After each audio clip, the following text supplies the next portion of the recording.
I came here a few weeks ago, and also I came a little late because I was singing in another choir, and we were saying goodbye. You were saying goodbye to the Hurleys. And as I came in the door, I was so aware of the joy that was exhibited in that service. Now, it was a joy tinged with sadness. It was bittersweet. But as the psalmist said, you were praising God with timbrel and tambourine and marimba and dance, and there was a spirit of great joy.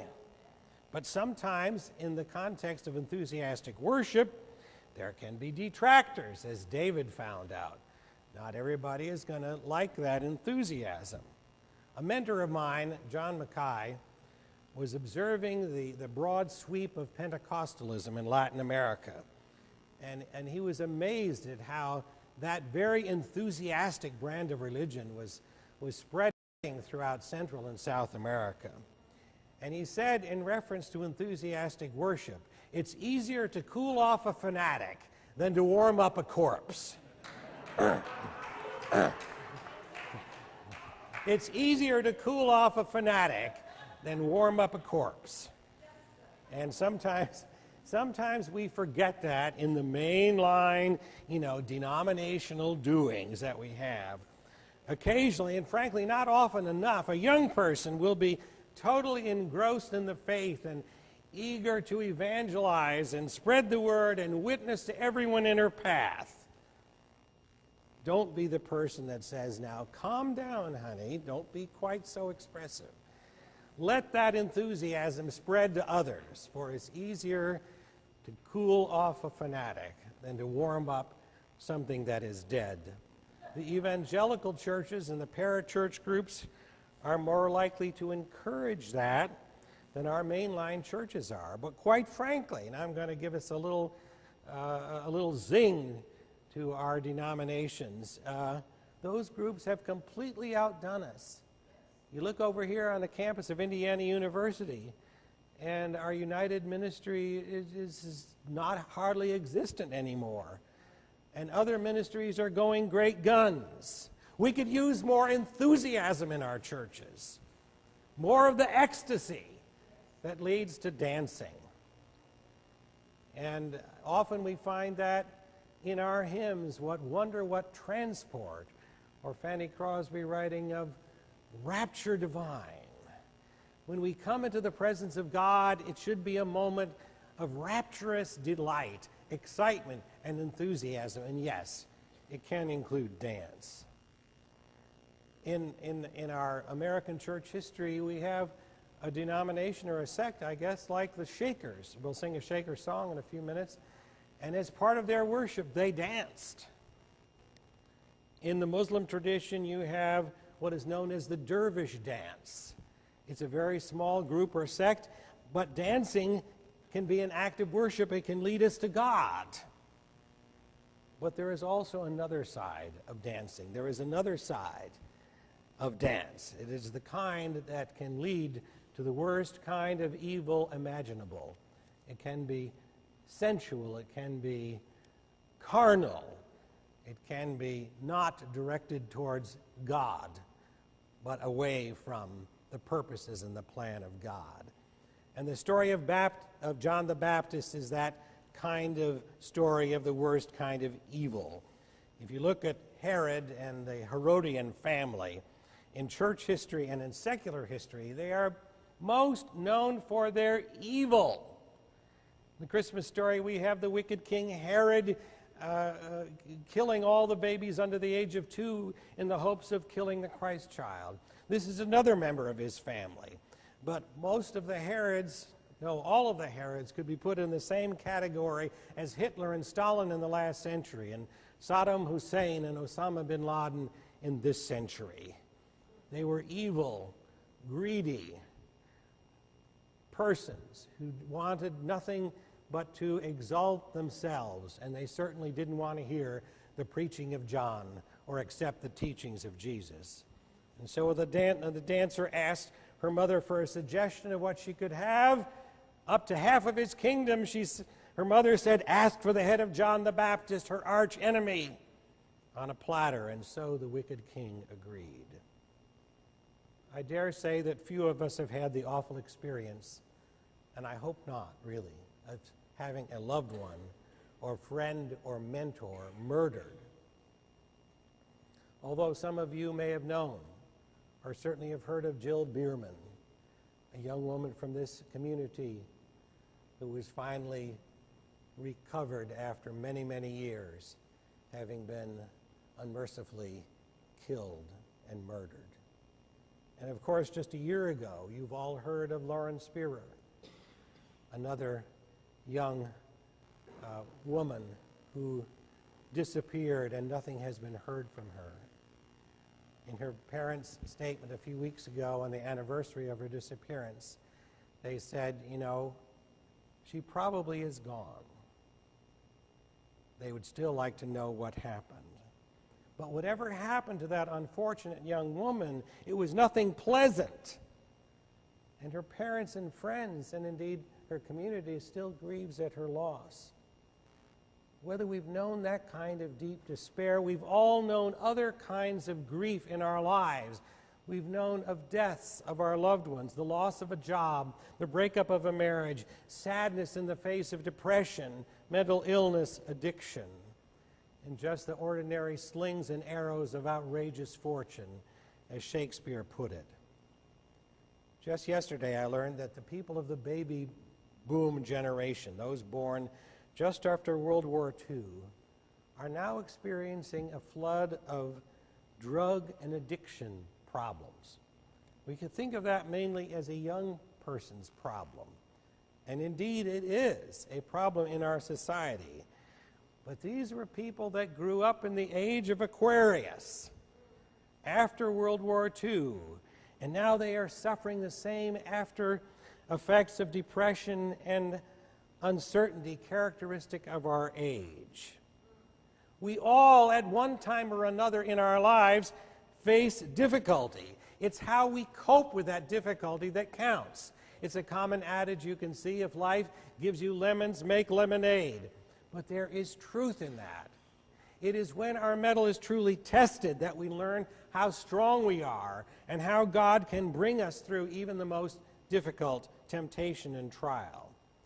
The ecstasy may be more thrilling and energizing, and we enjoy those high moments, but it is the agony that really teaches and enables us to grow.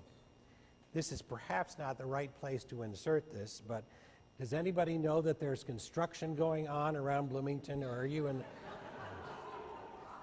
I thought you lived in that part of town where there was none, but you know, when I think of all these blocked streets and everything, and feel sorry for and pray for the poor people at St. Mark's Methodist Church, they're blocked on every side. There's no way hardly to get in there. And we have to endure the hard times of blocked streets in order to get to the good times when the four-way highway or street opens up to us. And I shared this with my wife, and she said, you know, and when the good road opens up to us, we forget that it used to be bad. We forget that we went through those hard times in order to get to the new and the bright and the promising. And I think that's important as we think about, and you've been asked to think about your dreams for the church. We not only know what we're looking for in the future, but we also bring to that discussion the things that we have endured in the past and the lessons that we've learned. It's the agony, it's the waiting that teaches us and enables us to grow.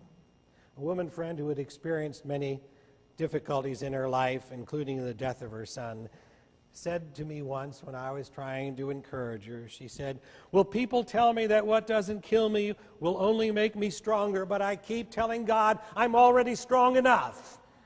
I don't need any more tests. I can hear some of you saying amen, you know. And sometimes we feel that way when life's pressures and stresses pile up higher and higher, and you say, Lord, I don't need another test. I don't need another trial. I don't need another problem in my life. I've already got enough to deal with. Yet it is out of suffering, the real bottoms of our life, that we grow. It's when we hit rock bottom that we are able to acknowledge that we need help. I have the privilege of teaching some students at Ivy Tech, and I really enjoy those students. And we were talking about issues of the end of life, euthanasia, and mercy killing, and mercy death, and so forth. And these young students said, you know, I don't want my grandmother to suffer. She has Alzheimer's, and I don't like to see her struggling to remember me and my family's names. And, you know, sometimes I think it'd be better if we could just enable these persons to escape their misery. Now, that's not something that Christian theology or the law permits, of course. But I said, did you ever think there's another angle to suffering? It's called redemptive suffering. It's the suffering that brings good out of it. Examples are manifold, but the best one that I could think of, one that they knew in their lifetime, was that of Christopher Reeve. You all remember him, I'm sure. He was Superman. He was a great actor. He was the most active physical specimen you could find, and then through a horse accident, we know not why or how, he was paraplegic. He had no use of his hands, his arms, and his legs. And yet, out of his agony, he vowed and worked and gave money to enable research to find some cure to paraplegia. He didn't find it before he died. But nevertheless, through his redemptive suffering, somewhere down the line, someone will find that answer, and we'll have him to thank for it. In a few weeks, the Summer Olympics will command center stage on the world from London, and they're hoping there at least there'll be one sunny day, and there won't be any untoward instances of terrorism or anything like that. And when you're talking about Olympics, you talk about the thrill of victory and the agony of defeat, as though it's always preferable to win. But those that have known defeat often in life and in athletics are more stronger, more resilient, better equipped to face the world than those that have never known any difficulty. The Bible, you see, is replete with all kinds of stories of mountaintops and valleys, and it's usually victory on the mountaintop and despair in the valley, whether it's the Mount of Transfiguration or Moses up on the mountaintop or Elijah on the mountaintop and then going down into his moment of despair, illustrating for us what we already know, that life is filled with ecstasy and agony and many in-between emotions, tearing us both ways. But thank God, when they come, wherever we are in our journey of life, whether up or down, high or low, on the valley or on the mountaintop, God is with us. God will bring us through. And we can dance not only in the ecstasy of the mountaintop, but also in the agony of Good Friday. And when we're in that valley of despair, we know there is another side, a mountaintop yet still to be climbed. And so we can say, Lord, lift me up and let me stand by faith on heaven's tableland, a higher plane than I have found. Lord, plant my feet on higher ground. May that be your prayer, wherever you are in life's journey today. Amen.